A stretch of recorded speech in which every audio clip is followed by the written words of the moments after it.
والتحیۃ والاکرام علی اشرف النبیین وخاتم المرسلین سیدنا و مولانا ابی القاسم محمد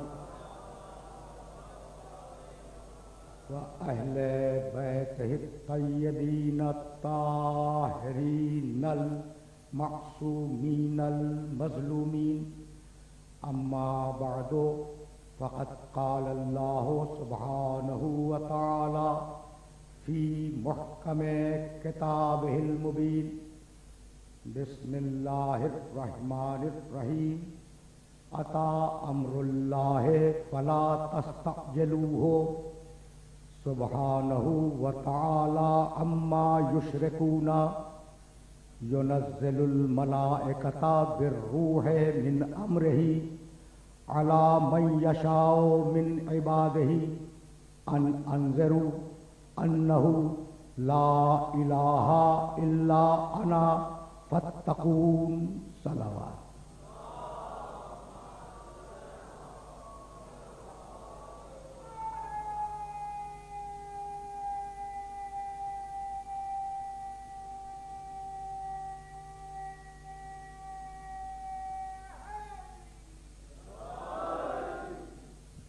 عزیزان محترم، ہمارے پاس انتہائی مختصر وقت ہے، آج کل اور پرسوں کا، اور اس مختصر سے وقت کے لیے میں نے آپ کی خدمت میں 16ویں سورے کی پہلی اور دوسری آیتوں کی تلاوت کا شرف حاصل کیا. قرآن مجید کا 16واں سورہ سورہ نحل ہے، اور وہ آیات جن کی تلاوت کا شرف میں نے حاصل کیا وہ پہلی اور دوسری ہیں. ارشاد ہوا اتی امر اللہ فلا تستعجلوا. دیکھو، اللہ کا امر آ گیا، اس امر کو طلب کرنے میں جلدی نہ کرو. سبحانہ وتعالی عما یشرکون، یہ مشرک جو صفتیں اللہ کی طرف منسوب کرتے ہیں، اللہ ان سے پاک بھی ہے اور ان سے بلند بھی ہے.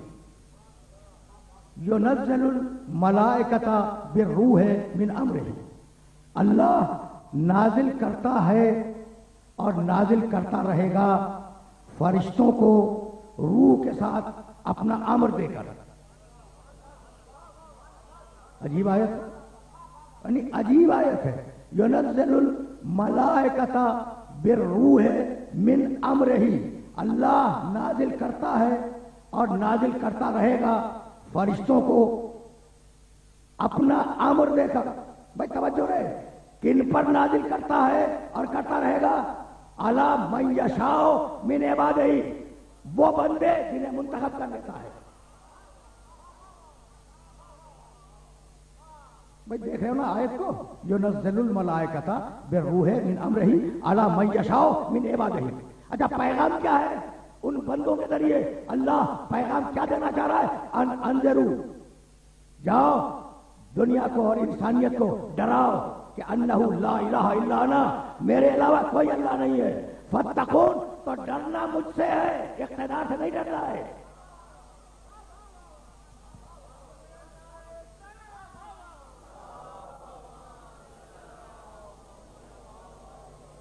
فاتقون، ڈرنا مجھ سے ہے، جھوٹے اقتدار سے اور جھوٹے تخریر کاروں سے نہیں ڈرنا.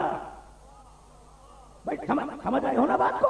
تو اب ذرا رک جاؤ اس مرحلے پر، اس لیے کہ یہ مرحلہ بڑا نازک ہے اور بڑا عجیب ہے. ينزل الملائکۃ بالروح من امرہ، اگر لفظ روح سمجھ میں آ گیا تو میری گفتگو یہیں سے آگے چلی جائے گی. پورے قرآن مجید میں ذرا بہت ڈفرینٹ بول رہا ہوں، اور شاید بچے تو اگلے برس ہم ہیں اور یہ غم پھر ہے. ٹھیک ہے نا؟ بچے تو اگلے برس ہم ہیں اور یہ غم پھر ہے. یہ میری آخری 3 تقریریں ہیں کراچی میں، اس کے بعد میں باہر چلا جاؤں گا. تو اب ذرا بہت ڈفرینٹ طریقے سے بات کر رہا ہوں، بات کو سمجھنے کی کوشش کر رہا ہوں. پورے قرآن میں کہیں نہیں ہے کہ ہم نے انسانوں میں روح ڈالی. بھائی ہم نے انسانوں میں روح ڈالی، نہیں، روح کا تو تذکرہ ہی نہیں ہے پورے قرآن میں. یعنی روح جس مفہوم میں استعمال ہوئی ہے ابھی عرض کروں گا، یعنی روح کا تذکرہ کہ تمہارے اندر روح ہے نہیں آیا. سورہ مومنون میں آواز دی، لقد خلقنا الانسان، آرام سے آیتیں سننا، من سلالۃ من طین ثم جعلناہ نطفۃ فی قرار مکین فخلقنا النطفۃ علقۃ فخلقنا العلقۃ مضغۃ. بھائی عجیب و غریب مرحلہ فکر ہے. فخلقنا المضغۃ عظاما فکسونا العظام لحما ثم انشأناہ خلقا آخر فتبارک اللہ احسن الخالقین. ہم نے انسان کو مٹی کے سط سے نکالا، مٹی کے سط سے، سط جانتے ہو نا، جوہر. ہم نے انسان کو مٹی کے جوہر سے نکالا، اور انسان کو مٹی کے جوہر سے نکالنے کے بعد ہم نے نطفہ بنا کر رحم مادر میں رکھ دیا. پھر ہم نے اس نطفے کو، بھائی توجہ رکھنا، جمع ہوا خون بنایا. پھر ہم نے اس جمے ہوئے خون کو گوشت کا لوتھڑا بنایا. پھر اس گوشت کے لوتھڑے کے اندر ہم نے ہڈیاں اگائیں. پھر ہم نے ان ہڈیوں پر کھال چڑھا دی. بھائی توجہ رہے، گوشت چڑھا دیا. جب مکمل ہو گیا جسم، ثم انشأناہ خلقا آخر، پھر ہم نے اسے ایک دوسری مخلوق بنا دیا.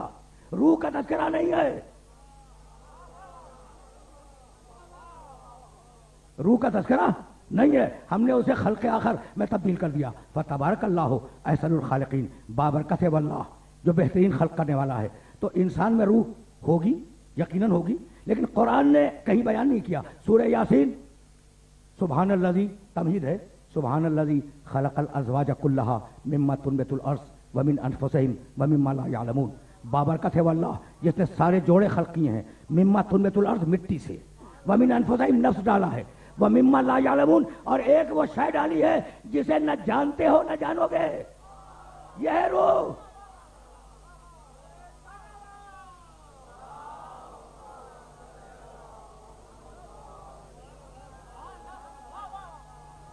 یہ ہے روح.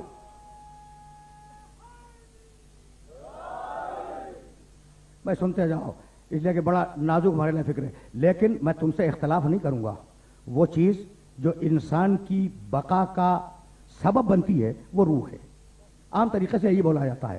اور میرے مولا سے جب کسی شخص نے پوچھا کہ روح کا جسم سے ربط کیا ہے، تو خدا کی قسم علی ہی جواب دے سکتے تھے، کوئی اور نہیں دے سکتا تھا.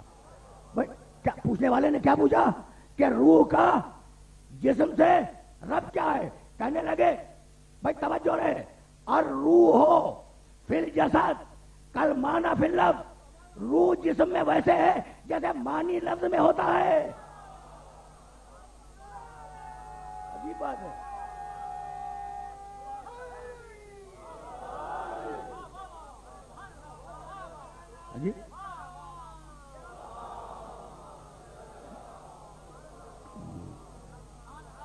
عجیب بات ہے نا. روح جسم میں ویسے ہے جیسے معنی لفظ میں ہوتا ہے. اب مجھے بتلاؤ کہ معنی لفظ کے اندر ہے یا باہر؟ تو بھائی نہ اندر ہے نہ باہر ہے. بھائی سمجھ رہے ہو نا بات کو؟ تو اب میں یہاں روکوں گا اپنے سارے سننے والوں کو. بھائی دیکھو، اگر یہ بات سمجھ گئے نا تو میری گفتگو آگے بڑھ جائے گی. قرآن میں اس روح کا تذکرہ نہیں ہے جو روح ہم ڈسکس کر رہے ہیں کہ انسانوں میں روح پائی جاتی ہے. اس روح کے معنی جانتے ہو کیا ہے؟ حیات. اگر یہ سمجھ لو تو میں یہاں سے آگے بڑھ گیا. یہ جو تمہاری زندگی ہے نا، یہ ہے روح. بھائی میں زندہ کیوں ہوں؟ میرے اندر روح ہے. ٹھیک؟ تم زندہ کیوں ہو؟ تمہارے اندر روح ہے. رکے رہنا. تو جب میں پوچھوں گا کہ تم زندہ کیوں ہو تو تمہارے پاس ایک ہی جواب ہے کہ جناب میرے اندر روح ہے، میں زندہ ہوں. ٹھیک ہے نا؟ اب میں سوال کر رہا ہوں تم سے، بھائی رکے رہنا. تم زندہ کیوں ہو؟ اس لیے کہ روح ہے. اچھا روح زندہ کیوں ہے؟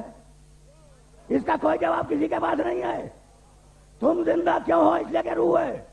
روح زندہ کیوں ہے؟ اس کا کوئی جواب کسی کے پاس نہیں ہے. اب میں نوجوان دوستوں کے لیے جملہ آسان کر دوں. چائے میٹھی کیوں ہے؟ اس لیے کہ شکر ہے. شکر میٹھی کیوں ہے؟ کسی کے پاس جواب نہیں ہے.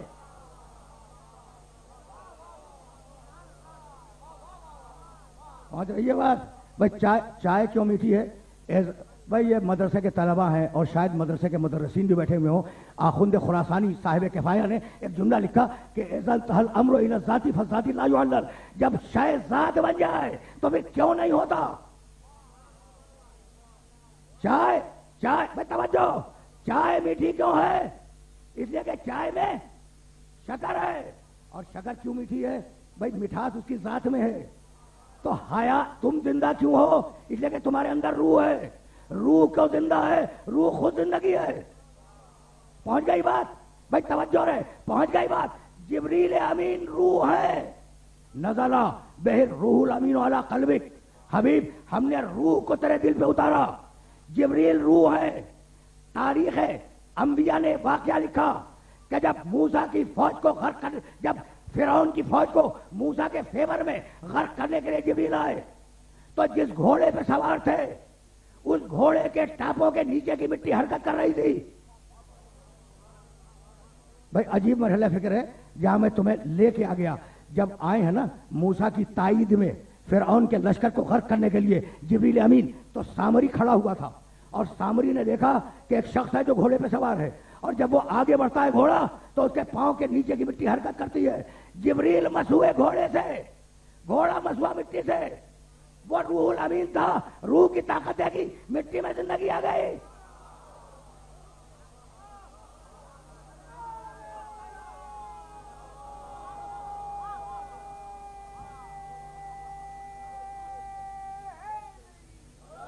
بھیا میرا جملہ یاد رکھو گے. جبریل مسوئے گھوڑے سے، گھوڑا مسوا مٹی سے. کتنی طاقتور ہو گئی وہ مٹی. تو اب بھی کھا کے چھپا کر سمجھ میں نہ آئے تو میں کیا کروں؟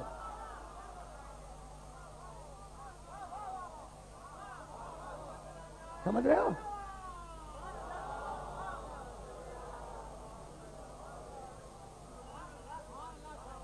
دیکھو بہت ڈفرینٹ طریقے سے بات کر رہا ہوں. یہ مجلس سے نہیں پڑھ رہا ہوں، یہ درس ہیں، لیکن آرام سے مجھے سنتے جانا. اچھا بھائی، تو سامری نے دیکھا کہ جبریل کے گھوڑے کی ٹاپوں کے نیچے کی مٹی میں زندگی آ گئی.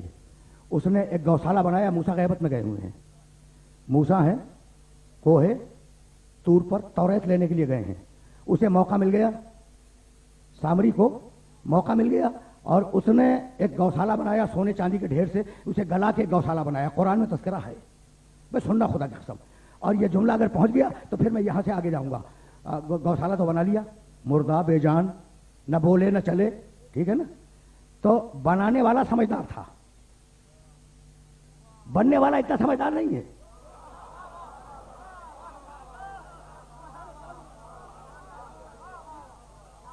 بنانے والا سمجھدار تھا. اس نے وہ مٹی جمع کی، جبریل کے گھوڑے کی ٹاپوں کے نیچے کی مٹی جمع کی، اور مٹی جمع کرنے کے بعد اس گوشالے کے منہ میں ڈال دی. اب اس میں حرکت پیدا ہوئی نا، وہ بولا. اس کا سر گھوما داہنے بائیں. جب موسیٰ آئے اور موسیٰ نے واپس آ کے کہا یہ تو نے کیا کیا؟ کہنے لگا قرآن کیا ہے، فقبضت قبضۃ من اثر الرسول. وہ جو جبریل امین آئے تھے نا، میں نے ان کے گھوڑے کی ٹاپوں کے نیچے کی مٹی لی، ایک مٹھی، اور اس کے اندر ڈال دی. اب اس میں زندگی پیدا ہو گئی. توجہ رہے، اس لیے کہ بڑے نازک مرحلے پر اپنے سننے والوں کو لے کے آ گیا. تنہا سامری نے گمراہ نہیں کیا، تنہا گوشالے نے گمراہ نہیں کیا. گمراہی جب پھیلتی ہے جب ایک بنانے والا ہو، ایک بننے والا ہو.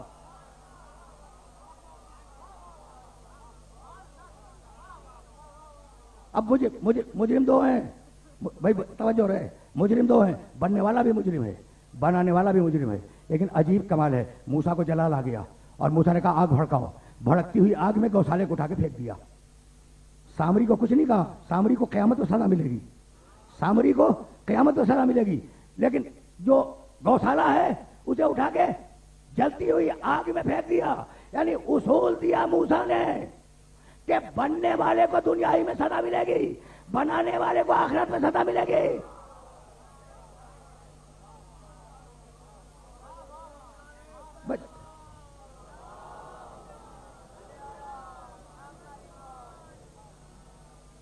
بھائی بات پہنچ رہی ہے نا.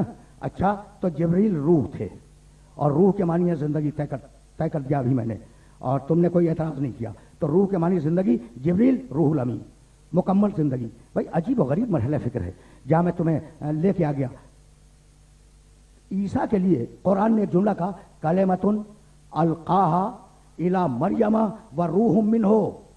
یہ جو عیسیٰ پیدا ہوا ہے مریم کے پیٹ سے، یہ ہمارا کلمہ ہے. وہ روح منہ، اور یہ ہماری چھوٹی سی روح ہے. منہ منو تبعیض ہے، یہ چھوٹی سی روح ہے. بھائی توجہ رہے، اس چھوٹی سی روح کا کمال کیا ہے؟ عیسیٰ اللہ کی پوری روح نہیں ہے، چھوٹی سی روح ہے. اس روح کا کمال یہ تھا کہ اگر مردے پہ ہاتھ رکھ دیا مردہ زندہ ہو گیا.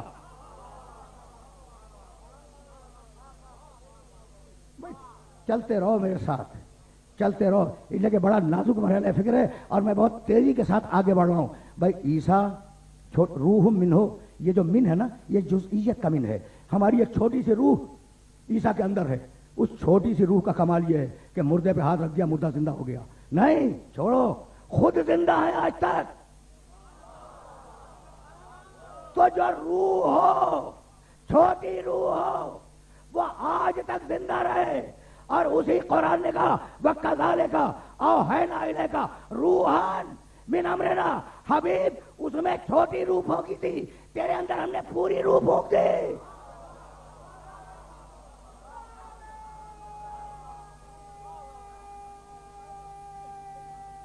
سنتے جاؤ.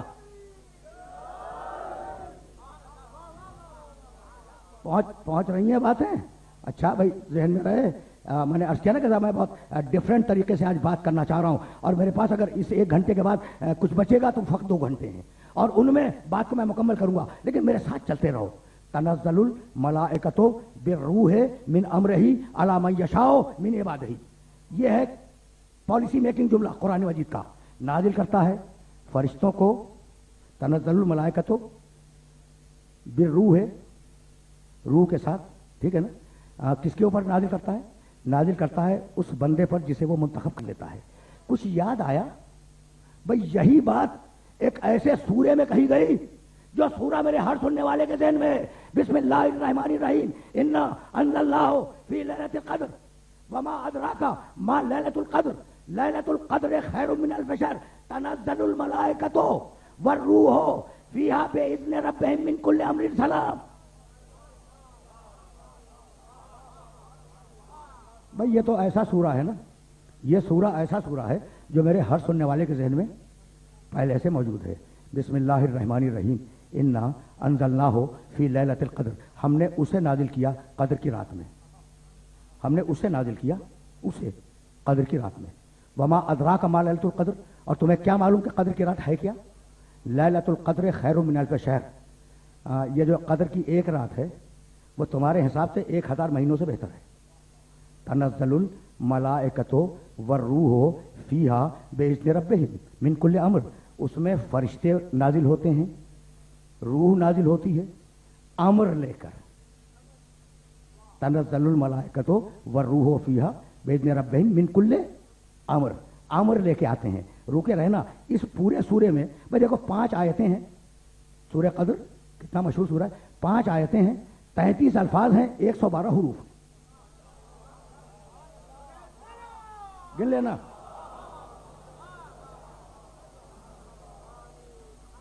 5 آیتیں، 33 الفاظ، 112 حروف. اب اس میں 2 نزول ہیں. پہلا نزول انا انزلناہ، ہم نے اسے نازل کیا. دوسرا نزول تنزل الملائکۃ والروح. ٹھیک ہے نا. تو اب ذرا سوچتے چلو، ہم نے اسے نازل کیا. نازل کرنے والا کون؟ نازل کرنے کا ذریعہ کیا؟ نازل کیا کس پر؟ نازل کیا کس زمانے میں؟ نازل کیا کس شہر میں؟ بھائی سوالات ہیں. بھائی سمجھ رہے ہو نا. نازل کیا کن لوگوں کے لیے؟ بھائی توجہ رہے. اور نازل کیا کس چیز کو؟ ہو ہم نے اسے نازل کیا.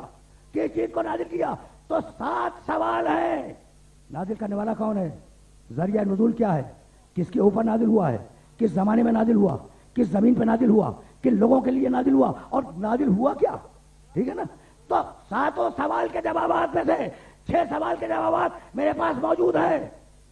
بھائی کس نے نازل کیا؟ اللہ نے. کس کے ذریعے نازل کیا؟ روح الامین کے. کس پر نازل کیا؟ قلب محمد پر. کس شہر میں نازل کیا؟ مکے میں. کس زمانے میں نازل کیا؟ شب قدر میں. کس کے لیے نازل کیا؟ انسانیت کے لیے. کیا نازل کیا ہمیں نہیں معلوم.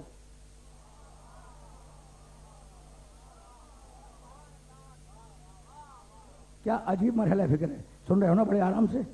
کیا نازل کیا ہمیں نہیں معلوم. دیکھو اگر میں کہوں تم اس کو جانتے ہو تو یہ پورا مجمع میری جان کو آ جائے گا کہ بھائی پہلے بتا تو دیجئے نا, پھر کہیے اس کو جانتے ہو. تو اس کا جو اس کا لفظ ہے نا, اس کا یہ نام لیے بغیر اس کا ہے نا, یہ خلاف عقل ہے. اور مزے کی بات یہ کہ بسم اللہ الرحمن الرحیم سورہ شروع ہی یہاں سے ہو رہا ہے. انا انزلناہ فی لیلۃ القدر, ہم نے اس کو نازل کیا قدر کی رات میں, اس کو. اب جب خدا خود اسے مجمل چھوڑے تو تمہیں حق نہیں ہے کہ تم اس کے معنی معین کرو. تمہیں حق نہیں ہے. ہو سکتا ہے کہ تم سمجھو قرآن نازل کیا اور اللہ نے کوئی اور شے نازل کی ہو.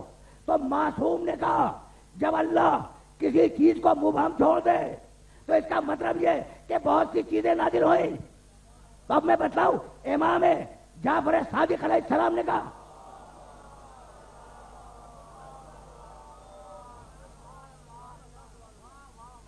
حوالے بھی یاد رکھو, معانی الاخبار میں مفضل ابن عمر نے تمہارے چھٹے امام سے روایت کی ہے. اچھا اب اصول کیا بنا, ہم نے اس کو نازل کیا, ٹھیک ہے نا. تو جہاں اللہ خود نہ بتلائے وہاں ایک سے زیادہ معنی مراد ہوں گے, جبھی تو اس کہا, ورنہ ڈائریکٹ کہہ دیتا کہ ہم نے قرآن کو نازل کیا. تو قرآن کے علاوہ کچھ آیا ہے, کچھ آیا ہے بھائی, توجہ رہے. قرآن کے علاوہ اس رات میں کچھ اور بھی آیا ہے, جبھی تو کہا ہم نے اس کو نازل کیا. کہا فرزند رسول یہ قرآن کے علاوہ کیا ہے, تو بے اختیار فرمایا نزلت فیہا ولایت علی ابن ابی طالب.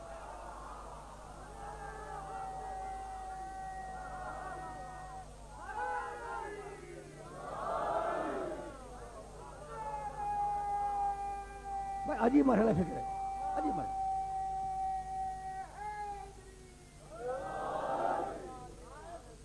بھائی سنتے جاؤ.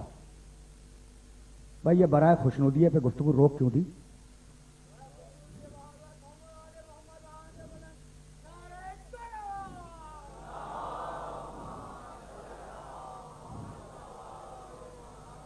میاں کبھی درود میں بخل نہ کیا کرو. ہم تو پیدا ہی ہوئے ہیں برائے خوشنودی محمد و آل محمد. بہت سچی بات.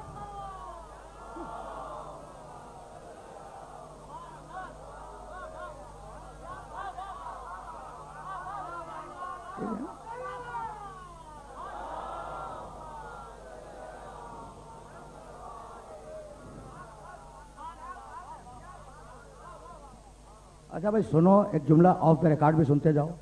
تم تو مجھے برسوں سے سن رہے ہو نا. وہ جو بچے تھے آج وہ جوان ہو گئے, صاحبان اولاد ہو گئے جب سے میں ممبر پر بیٹھا ہوا ہوں. تو تم تو میرے اسلوب گفتگو سے واقف ہو. اگر یہ مشکل لگ رہا ہے تو میں موضوع گفتگو بدل دوں, ٹھیک ہے نا. بھائی تم تو جانتے ہو کہ بولنا آتا ہے, ٹھیک ہے نا. اچھا تو اب بھائی سننا, ایک انا انزلنا ہو سمجھ میں آ گیا, ایک نزول سمجھ میں آ گیا, اور اب دوسرے نزول پر تمہیں لے جا رہا ہوں. تنزل, دیکھو انا انزلنا ہو ماضی, ہم نے نازل کر دیا, ہم نے نازل کر دیا. تنزل الملائکۃ والروح, فرشتے اور روح نازل ہوتے ہیں اور ہوتے رہیں گے.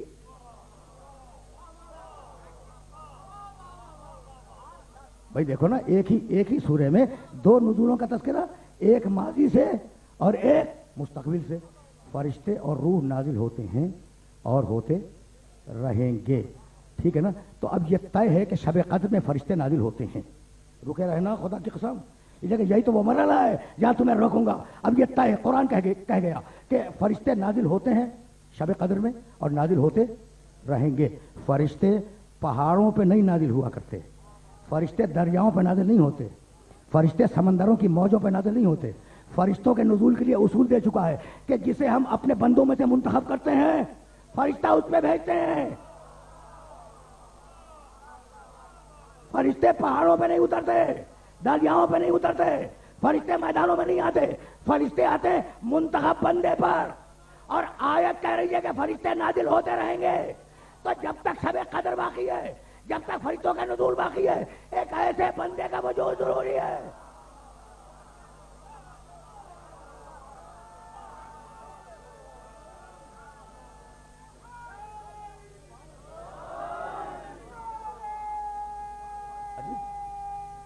عجیب بڑا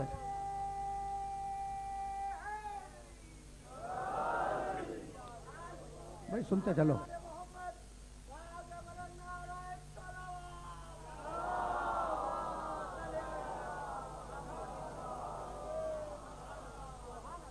بھائی بات پہنچائی ہے تو بھائی تنزل بھائی سنتے چلو، اس لیے کہ میں ذرا اور آگے لے جا رہا ہوں تمہیں. دیکھو مجھے کبھی اپنے امام غائب کے وجود پر خدا کی قسم شرمندگی محسوس نہیں ہوئی. پوچھتے ہیں کہاں ہے، اگر ہے تو ہدایت کیوں نہیں کر رہا ہے؟ پوچھتے ہیں نا کہاں ہے. مجھ سے بھی پوچھا کہ آپ کے امام صاحب کہاں ہیں، تو میں نے کہا جناب ان کی ضرورت آپ کو کیوں پڑ گئی؟ کہاں ہدایت لے گے، کہاں ہم سے لے لو.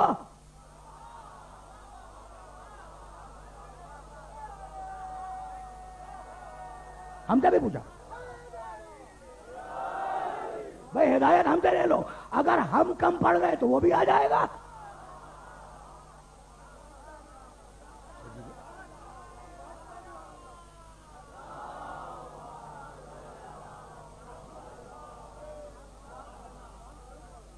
اچھا تو تنزل الملائکۃ، بھائی یہ پالیسی میکنگ ہے. میں سنتے جاؤ، اس لیے کہ اب میں تمہیں ایک ایسی آیت کی طرف لے جا رہا ہوں جسے تم ریلیٹ کرو گے. چلو واپس سورہ نحل کی آیت کی طرف.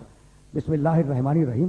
عطا امر اللہ فلا تستعجلوہ سبحانہ وتعالی عما یشرکون ینزل الملائکۃ بالروح من امرہ علی من یشاء من عبادہ. ٹھیک، یہ ہے سورہ نحل. اور سورہ قدر میں کیا کہا؟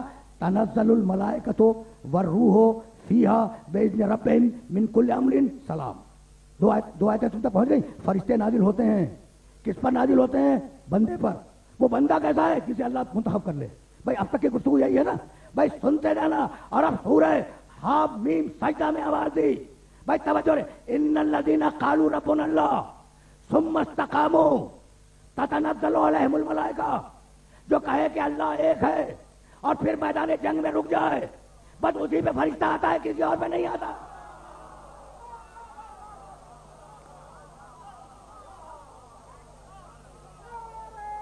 عجیب مرے.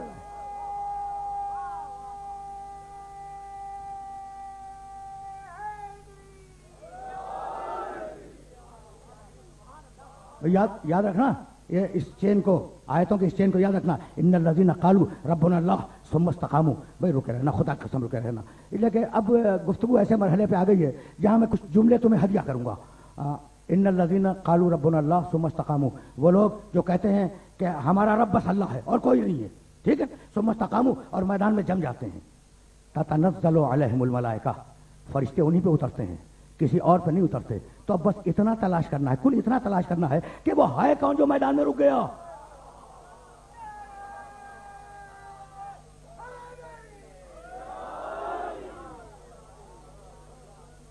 بھائی میں کیا کہوں آپ سے، اب یہی تو تلاش کرنا ہے نا کہ وہ ہے کون جو میدان میں رک گیا.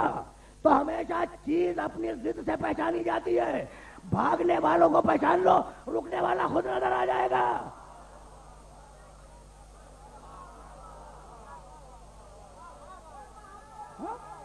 سمجھ رہے ہو؟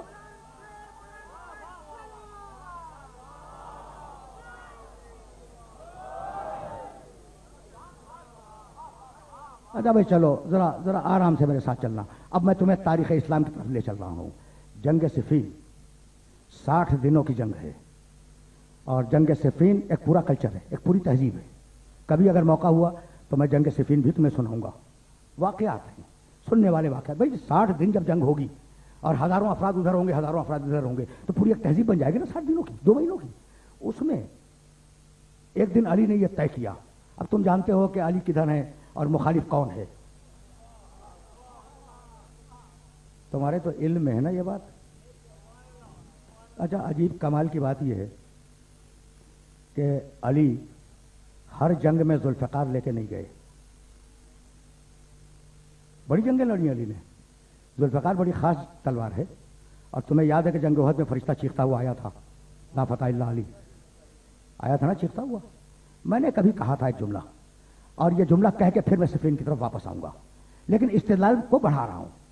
بھائی دیکھنا، عجیب بات یہ ہے کہ خیبر میں علی ذوالفقار لائے تھے. ذوالفقار لائے تھے، اور خیبر میں علی نے ذوالفقار سے مرہب، انتر اور حارث تینوں بھائیوں کو قتل کیا تھا. اور یہ تینوں بھائی یہودی تھے. حارث بڑا ہے، مرہب اس کے بعد ہے، انتر اس کے بعد ہے. ٹھیک، ان تینوں کو علی نے ذوالفقار سے قتل کیا. توجہ رہے, میں نے بات کہی ہے لیکن اب استدلال بڑھا رہا ہوں. بھائی واقعات تو وہی ہے لیکن استدلال میں سے جو بات نکلتی ہے وہ تمہیں ہدیہ کر رہا ہوں. اچھا بھائی, علی نے ذوالفقار سے ان تینوں کو مار دیا. اچھا یہ تھے کون؟ یہودی. یہودی کون ہے؟ فقط باؤ بغضب من اللہ. یہودی ہیں اللہ کے دشمن. یہودی ہیں اللہ کے دشمن. اللہ کے دشمن کو مارا کس نے؟ علی نے ذوالفقار سے.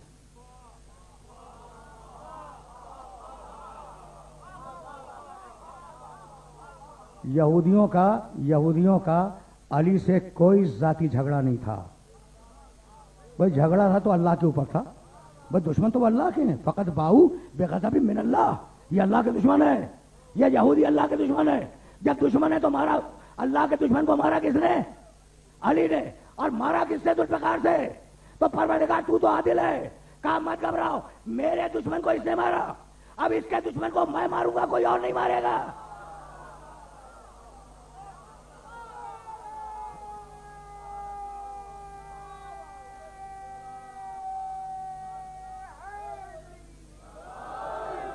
اور اللہ نے وہ وعدہ پورا کر کے دکھلا دیا.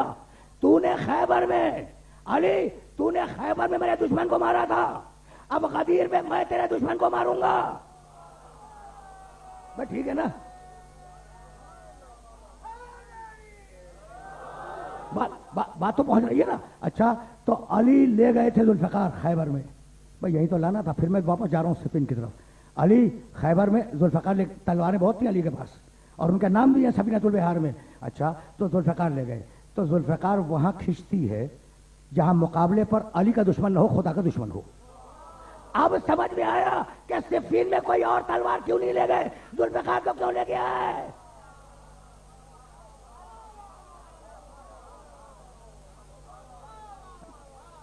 بھائی سمجھ رہے ہو بات کو؟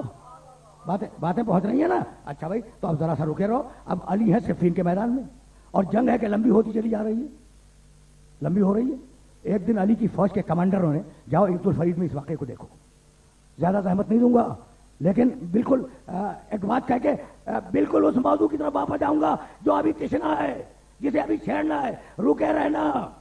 کمانڈروں نے کہا کہ یا علی جنگ بڑی طویل ہو گئی. کہا پھر, کہا ہمارا ارادہ یہ ہے کہ اگر آپ اجازت دیں تو کل ہم گھمسان کا جنگ کا رن کریں, گھمسان کی جنگ لڑیں. کہا اجازت ہے, اجازت ہے. بھائی توجہ رہے. علی نے کہا اجازت ہے, کل تم گھمسان کی جنگ کرو. کہا یا علی بس ایک بات ہے, وہ یہ کہ جب گھمسان کی جنگ ہوگی تو ظاہر ہے کہ میں یہاں ہوں تو وہاں چلا جاؤں گا اور وہ وہاں ہے تو وہاں چلا جائے گا. بھائی جنگ میں تو ٹکراتے ہیں نا, تو جگہ جہاں پہ ہم ہوں گے وہ معین نہیں رہے گی, بدل جائے گی. تو یا علی میدان جنگ میں ایک جگہ معین کر دیں, ایک جگہ معین کر دیں کہ جب کوئی مشورے کی ضرورت ہو تو ہم سب وہاں جمع ہو جائیں, مشورہ کریں, پھر ڈسپرس ہو جائیں.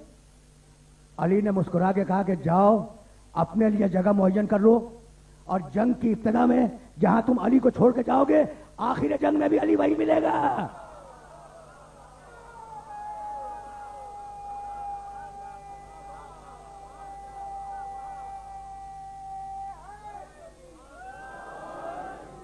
علی کے قدم ہٹتے نہیں ہیں. اب آیا سمجھ میں آئی کہ جو استقامت کرے فرشتے اس پہ نازل ہوتے ہیں. اگر پہلا سمجھ میں آ گیا تو 12واں بھی سمجھ میں آ جائے گا.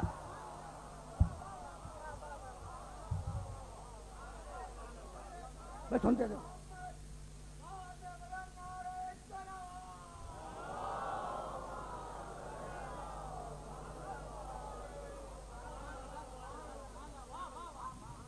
بھائی عجیب مرحلہ فکر ہے جہاں میں تمہیں لے کے آ گیا. تو اب میں تو دانستہ طور پہ آیا تھا نا اپنے اس امام کے تذکرے تک جس پر مجھے ناز ہے.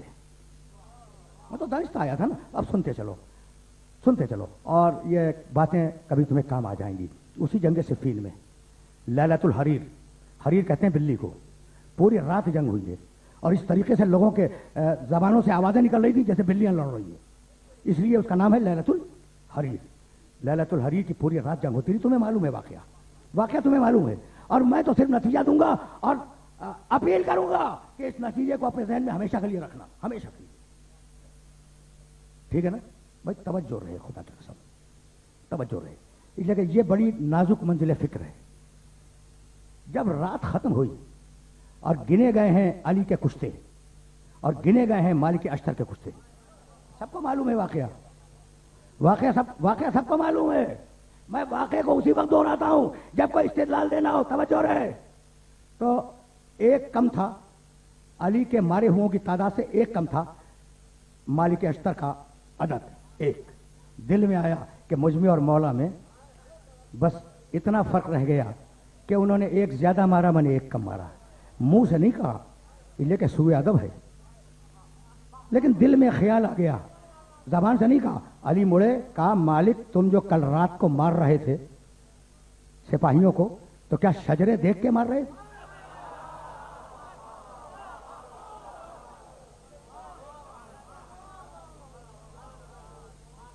سنے جاؤ، اس لیے کبھی کبھی ایسے سنا کرو. میں ہمیشہ اس موڈ میں نہیں ہوتا جس موڈ میں آج بات کر رہا ہوں.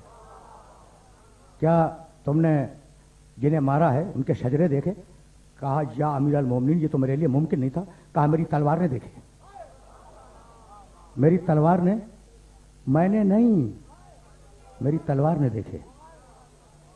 خدا کی قسم عجیب و غریب بات ہے، سورہ نوح میں نوح علیہ السلام کی بد دعا موجود ہے. بھائی توجہ رہے کہ رب لا تذر علی الارض من الکافرین دیارا، مالک اس روئے زمین سے ایک ایک کافر کو چن کر ہلاک کر دے. کس کی دعا ہے؟ نوح علیہ السلام کی.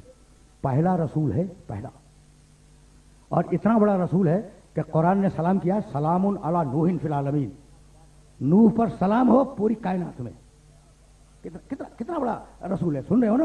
وہ دعا مانگ رہا ہے اپنی قوم کے لیے، رب لا تذر علی الارض من الکافرین دیارا، پروردگار اس روئے زمین سے ایک ایک کافر کو چن کے ہلاک کر دے. وَإِن تَذَرْهُمْ لَا يَلِدُوا إِلَّا فَاجِرًا كَفَّارًا، مالک اگر تو انہیں چھوڑے گا تو ان کی نسل میں سوائے کافروں کے اب کوئی آنے والا نہیں، اس لیے انہیں مار دے. بھئی کیا معلوم نوح کو کہ قیامت تک کتنے آنے والے ہیں؟ یہ ہے نوح کا علم غیب. یہ ہے نوح کا علم غیب کہ نوح نے اپنی قوم پہ نگاہ ڈالی اور قیامت تک کے شجرے دیکھ لیے اور دیکھ لیا کہ کوئی مومن نہیں آ رہا ہے. کہا پروردگار انہیں ہلاک کر دے. اب مجھے اجازت دو، میں غیر ذمہ دارانہ بات کرنے کا عادی نہیں ہوں، کہ جو کام نوح کی آنکھوں نے دن کی روشنی میں کیا وہی کام علی کی تلوار نے رات کے اندھیرے میں کیا.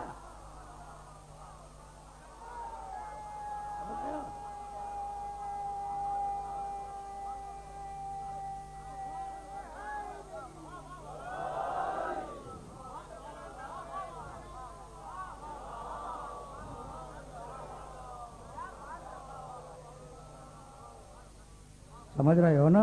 سمجھ رہے ہو؟ تو اب ایک جملہ سنتے جاؤ. علی نے کیا کہا؟ بھائی رکے رہنا. علی نے کہا کہ مالک تم نے جو کل رات لوگ مارے، سپاہی مارے، تو کیا تم نے شجرے دیکھے تھے؟ کہا یا امیر المومنین یہ تو میرے بس میں نہیں تھا. کہا میری تلوار نے دیکھا. اور 70ویں پشت میں بھی اگر کوئی مومن تھا تو میری تلوار نے اسے چھوڑ دیا. میرے عزیزوں، میرے دوستوں، میرے جملے کو یاد رکھو گے نا؟ یاد رکھو گے. علی نے کیا کہا؟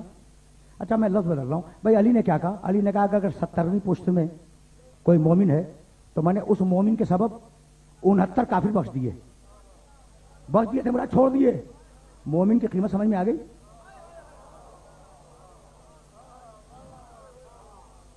سمجھ رہے ہو؟ یہ علی کے کلام کی قوت تم تک پہنچ گئی کہ اگر 70ویں پشت میں، بھائی توجہ، اگر 70ویں پشت میں کوئی مومن ہے تو میں نے اس ایک مومن کے لیے 69 چھوڑ دیے، تو 69 کافر برداشت ہیں ایک مومن کے لیے. یہ آج کی پالیسی دے رہا ہو.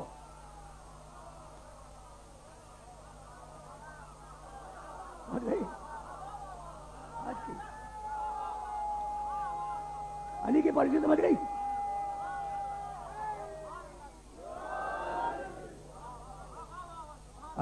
علی کی پالیسی سمجھ میں آ گئی کہ ایک مومن کے لیے 69 کافر برداشت ہیں.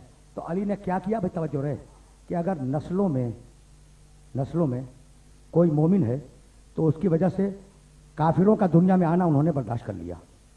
ٹھیک ہے نا؟ سمجھ گئے؟ دیکھو فلسفہ غیبت سمجھ میں نہیں آتا کہ اگر ہے تو بھائی غائب کیوں ہے؟ یہ مسئلہ کیا ہے؟ ہے نا؟ واقعی فلسفہ غیبت سمجھ نہیں آتا. تو میں جو جملے تمہیں پہنچا رہا ہوں وہ خصوصی ہدیاں ہیں اور ان جملوں کو اپنے ذہن میں محفوظ رکھنا. میں پھر یہ نوجوان دوست بزرگ تو جانتے ہیں, یہ جو نوجوان بیٹھے ہیں انہیں میں متوجہ کر رہا ہوں. علی نے ایک مومن کے لیے 69 کافر برداشت کیے, اور مہدی وہ ہے جو ایک کافر کو بھی برداشت نہیں کرے گا. حدیثیں ہیں ادھر بھی ہیں ادھر بھی ہیں, یعنی مطلب یہ کسی ایک فرقے میں نہیں ہے, ہر فرقے میں یہ حدیثیں پائی جاتی ہیں کہ جب مہدی آئے گا تو وہ ایک کافر کو بھی برداشت نہیں کرے گا. بھائی توجہ رہے, چاہے اس کے صلب مومن ہی کیوں نہ ہو, مہدی نہیں چھوڑے گا. تو مہدی کے آنے سے پہلے یہ ضروری ہے کہ کافر صلبوں سے سارے مومن دنیا میں آ جائیں.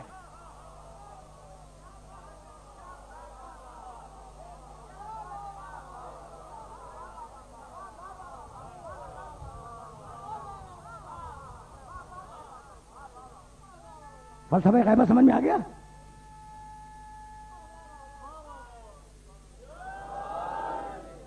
بس دیکھو ربیع الاول کا آغاز تھا, اس لیے میں نے چاہا کہ میں تمہارے امام کا تعارف تم تک پہنچا دوں. بھائی یہی صورتحال ہے نا.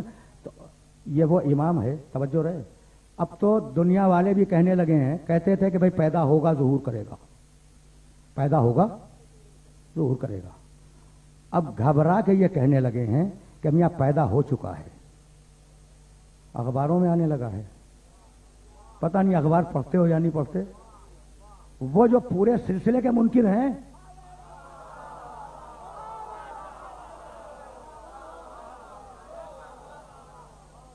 وہ جو پورے سلسلے کے منکر ہیں وہ کہہ رہے ہیں کہ 12واں پیدا ہو گیا.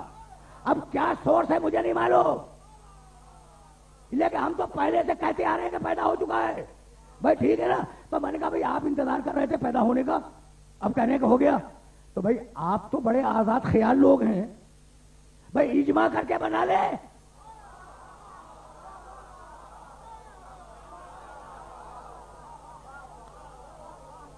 بھائی آپ تو بڑے ہی آزاد خیال لوگ ہیں, اجماع کر کے بنا لے. کہا نہیں بھائی ہمارے بنانے سے نہیں بنے گا, اسے تو اللہ بھیجے گا. تو جب 12ویں کو اللہ بھیجے گا تو پہلے پر اجماع کیسے جائز ہوگا؟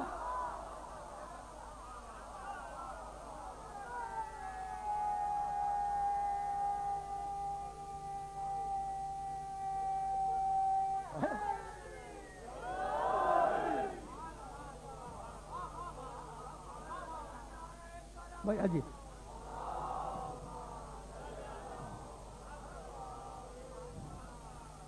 ابھی ظاہر ہے کہ موضوع گفتگو تو آج چھڑا ہے, کل اور پرسوں بھی گفتگو ہوگی, لیکن اس مرحلے پر میں روک رہا ہوں. میرے امام کی ولادت کے گواہ تاریخ میں بہت ہیں. تاریخ میں میرے امام کی ولادت کی گواہیاں محفوظ ہیں. دیکھو امام جب جا رہا تھا دنیا سے, یعنی غیبت کر رہا تھا, جا رہا تھا دنیا سے مراد جب غیبت کبریٰ میں جا رہا تھا, تو اس نے ایک لیٹر لکھا اپنے چوتھے اور آخری نائب کو, اور اس لیٹر میں لکھا کہ میں اب جا رہا ہوں اور اب مجھ سے براہ راست کوئی کانٹیکٹ نہیں ہوگا. ٹھیک ہے نا؟ فَمَنِ ادَّعَى الرُّؤْيَا وَالْمُشَاهَدَةَ فَهُوَ كَذَّابٌ مُفْتَرٍ. اور اب میری غیبت کبریٰ کے بعد جو میری رویت کا اور میرے مشاہدے کا دعویٰ کرے وہ کذاب ہے, جھوٹا ہے. دیکھو بڑی عجیب و غریب بات ہے جو تمہیں بتلا رہا ہوں. جو دعویٰ کرے وہ جھوٹا ہے کہ میں نے دیکھا امام کو. لیکن بھائی توجہ رہے, تاریخ آل محمد میں سینکڑوں واقعات ہیں جن میں لوگوں نے امام کو دیکھا ہے. سینکڑوں واقعات ہیں, سینکڑوں, ایک دو نہیں. اب میں کہاں تک گناؤں تمہیں, 2 3 جلدوں پہ کتابیں لکھی گئی ہیں ان لوگوں کے تذکرے جنہوں نے امام کی زیارت کی. وہ کیا ہو گیا؟ وہ چوتھے خط میں کہہ رہے تھے, چوتھے نائب کو خط میں لکھتے ہوئے فرما رہے تھے کہ جو میرے بعد میری رویت کا مشاہدہ کرے وہ کذاب ہے, مفتری ہے, جھوٹا ہے, اس کی بات پہ یقین نہ کرنا. بھائی توجہ رہے, جو دعویٰ کرے وہ جھوٹا ہے, جو دیکھ کے گھر میں لکھ کے مر جائے وہ جھوٹا نہیں ہے.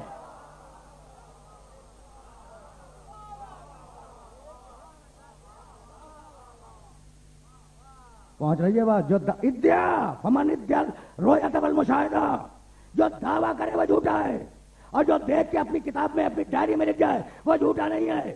بھائی سمجھ رہے ہو نا بات کو؟ تو دیکھا ہے لوگوں نے، اور ضرورت تھی. دیکھو اس بات کو یاد رکھو، خدا کی قسم یہ اللہ کا منصوبہ ہے، یہ الوہی منصوبہ ہے. اگر کوئی نہ دیکھتا اور تاریخ میں کوئی ریکارڈ نہ بنتا تو لوگ یہی کہتے کہ مہدی ایک افسانوی تصور تھا جو شیعوں کے دماغوں نے گڑھ لیا تھا.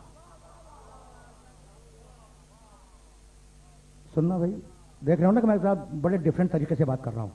یہ جو بت ہیں، یہ جو پوجے جاتے ہیں پڑوسی ملک میں، تو اگر بت کا پجاری کہے کہ اس بت نے 5 من حلوہ کل مانگا ہے، بت انکار کرے گا؟ نہیں کرے گا، زبان ہی نہیں اس کے پاس. ٹھیک بھائی، توجہ رہے، بہت بہت توجہ رہے. اچھا بھائی، اب میں ایک مثال عجیب و غریب دے رہا ہوں. میرے والد مرحوم کل خواب میں آئے تھے، انہوں نے کہا کہ یہ سامعین جو ہیں کل 5 من حلوہ لے آئے. آپ انکار کر سکتے ہو؟ انکار تو کر دیں. تو جو چاہو مرنے والے کے نام پر، نہ بولنے والے کے نام پر، غیبت میں رہنے والے کے نام پر مانگ لو. وہ تو غیبت میں ہے، وہ تو واپس نہیں آئے گا ابھی، جب تک کہ مرضی الہی نہ آ جائے. تو اسے بند کیا ہے کہ غیبت کبریٰ میں کوئی جھوٹا شخص ان کے نام پہ کھانا نہ شروع کر دے.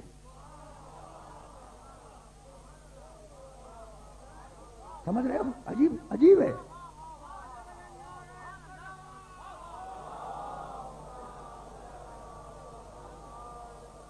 عجیب مرحلہ ہے، عجیب مرحلہ نا. یعنی ایک طرف بھائی دیکھنا، یہ اللہ کے منصوبے کو دیکھنا. ایک طرف خط لکھوایا کہ کوئی جھوٹا ان کے نام کو اسپلیٹ نہ کرے، اور دوسری طرف ملاقاتیوں کے ریکارڈ بنوا دیے تاکہ یہ نہ کہا جائے کہ افسانوی تصور ہے. ٹھیک ہے نا؟ پیدائش کے فوراً بعد جن لوگوں نے امام کی زیارت کی ہے ان کا تذکرہ کتابوں میں موجود ہے. احمد ابن اسحاق قمی. میں نے گفتگو تمام کی، اب زیادہ آج زحمت نہیں دوں گا، اور شاید یہ موضوع گفتگو کل اور پرسوں پہ محیط ہو جائے. ہے نا بڑا عجوبہ؟ اس امام کا تذکرہ بہت کم ہوتا ہے، اور ربیع الاول کا آغاز نہ ہوتا تو میں تذکرہ کرتا بھی نہیں، حالانکہ اصل امام تمہارا یہی ہے. سمجھ رہے ہو نا؟ تو احمد ابن اسحاق قمی ایک انتہائی بزرگ راوی ہیں عالم تشیع کے، اور آج ان کی قبر مبارک قم اور قصر شیری کے درمیان ایک چھوٹا سا شہر ہے سرے پل ذہب، وہاں پائی جاتی ہے. ان کی قبر لوگ زیارتوں کے لیے جاتے ہیں. یہ ان لوگوں میں شامل ہیں جنہوں نے 12ویں امام کی زیارت کی. امام حسن عسکری علیہ الصلوۃ والسلام،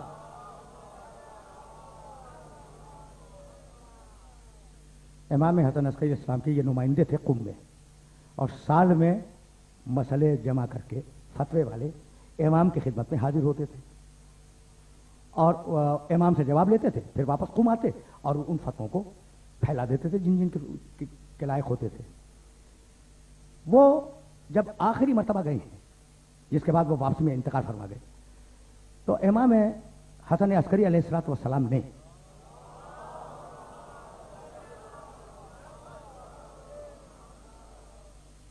ان سے بس یہ گفتگو کا اختتامیہ ہے.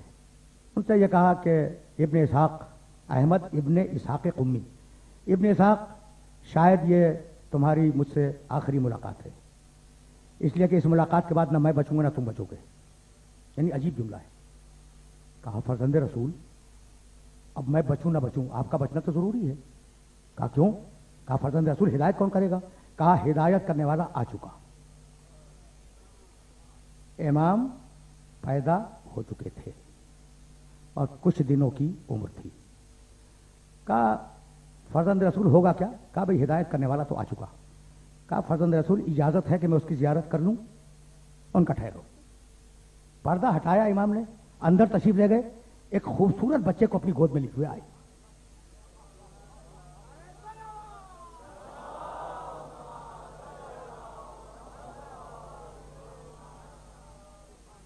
بھائی روایت کے الفاظ سنو گے؟ ابن اسحاق قمی نے بعد میں جو رپورٹ کی ہے اس رپورٹ میں کیا کہا؟ بھائی سننا، طفلون قمری الوجہ، بچے کو لائے میرے سامنے پیش کیا، میں نے اس کے چہرے کو دیکھا، اس کا چہرہ چاند کی طرح چمک رہا تھا. اس خاندان کا رواج ہے کہ پہلا ہو اس کا چہرہ بھی چاند کی طرح چمکتا ہے، آخری ہو اس کا چہرہ بھی چاند کی طرح چمکتا ہے. تم پوچھو گے نا یہ پہلے کے لیے میں نے کیا کہا؟ تو بیوی نے کیا کہا کہ جب میں نے چادر اڑائی تو میرے بابا کا چہرہ چاند کی طرح چمک رہا تھا.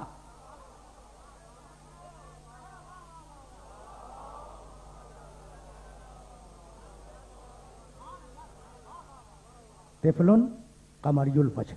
میری تقریر تمام ہو رہی ہے. اس بچے کا چہرہ چاند کی طرح چمک رہا تھا. اور کہتے ہیں ابن اسحاق قمی کہ چھوٹا بچہ 2-4 ہفتے کا بچہ, لیکن عجیب 2-4 ہفتے کے بچے کی آنکھیں ٹکتی نہیں ہیں, لیکن وہ نگاہوں کو ٹکا کے مجھے دیکھ رہا تھا. میں نے اسے سلام کیا, اس نے گردن سے جواب دیا. مجھے یقین ہو گیا کہ عسکری کے بعد یہی ہے حجت زمانہ اور یہی آخری ہے. لیکن میں نے ہاتھ جوڑ لیے, میں نے کہا فرزند رسول, بھائی سنیے گا, بس آخری جملہ ہے, فرزند رسول آپ نے دکھلا دیا بچے کو, میں ایمان لے آیا کہ یہ 12واں ہے اور یہ آخری ہے, لیکن مولا کوئی اور دلیل دے دیں, مولا اس بچے کے لیے کوئی اور دلیل دے دے. ابن اسحاق کہتے ہیں کہ میرا یہ سوال مکمل ہوا تھا کہ بچہ عسکری کی گو سے بولا لا تطلب اثرا بعد عین یا ابن اسحاق اسحاق کے بیٹے میرے چہرے کو دیکھنے کے بعد کوئی اور دلیل نہ مانگ. بھائی میری تقریر تمام ہو گئی, میرے چہرے کو دیکھنے کے بعد میری امامت کی کوئی اور دلیل نہ مانگ. بھائی چہرہ ہی آل محمد کے لیے دلیل ہے. اگر چہرہ دلیل نہ ہوتا تو میرا نبی یہ نہ کہتا کہ علی کے چہرے کو دیکھنا عبادت ہے.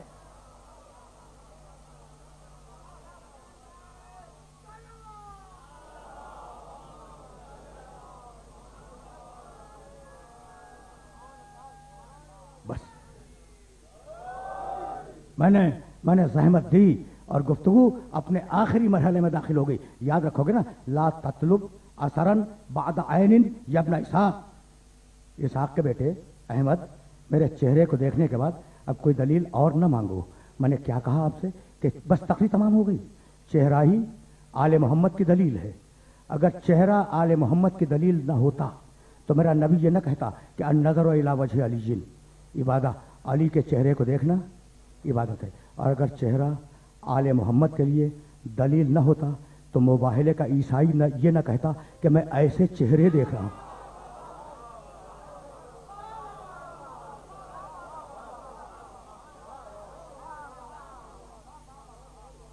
پہنچ گئی بات, تقریر تمام ہو گئی. بھائی سننا خدا کی قسم, یہ تو آخری جملے ہیں نا, اس کے بعد 2 جملے مصائب کی عرض کروں گا اور مجلس تمام ہو جائے گی. انی لارا وجوہن, میں ایسے چہرے دیکھ رہا ہوں کہ اگر پہاڑوں کے ہٹنے کی دعا کریں, یاد ہے نا مباہلہ, تو ایک جملہ اور سنتے جاؤ. بھائی وہ بوڑھا راہب وہ پہاڑ کے پیچھے بیٹھا ہوا تھا, اور جب رسول آئے ہیں, توجہ, جب رسول آئے ہیں اور نوجوان عیسائی دوڑتے ہوئے گئے کہ مسلمانوں کا رسول میدان میں آ گیا, اس نے کہا نہیں گھبراؤ نہیں, اتنا جوش نہ دکھاؤ, ذرا جا کے دیکھو کہ اپنی قوم کے ساتھ آیا ہے یا اپنے اہل بیت کے ساتھ آیا ہے. بھائی توجہ, ان باہلنا بقومہ فباہلوہ, اگر اپنی قوم کو لے آیا ہے تو مباہلہ کر لینا. وَإِن بَاهَلَنَا بِأَهْلِ بَيْتِهِ فَلَا تُبَاهِلُوهُ, اور اگر اہل بیت کے ساتھ آیا ہے تو خبردار اس سے مباہلہ نہ کرنا. عیسائی ہے مگر پہچانتا ہے کہ قوم کیسی ہے, اہل بیت کہتے ہیں.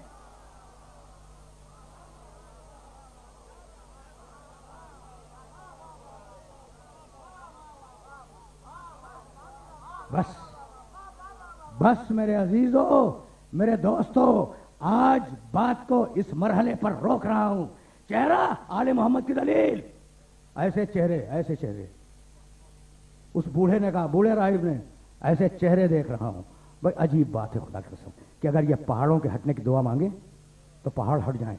تم تو پڑھے لکھے ہو نا, ایسے انی لارا وجوہن, وجہ چہرہ, من ارادہ ان ینظر الی آدم فی علمہ و الی نوح فی علمہ وغیرہ وغیرہ فلینظر الی وجہ علی ابن ابی طالب. وجہ چہرہ, ٹھیک ہے نا, النظر الی وجہ علی عبادہ, وجہ چہرہ, وجوہ چہرے. اس نے کیا کہا, انی لارا وجہن, میں چہرہ دیکھ رہا ہوں, نہیں, انی لارا وجوہن, میں ایسے چہرے دیکھ رہا ہوں. ایک نہیں 4 چہرے دیکھ رہا تھا. تو اب تو مانو کہ جیسا چہرہ محمد کا ویسا چہرہ علی کا, ویسا چہرہ حسن کا, ویسا چہرہ حسین کا.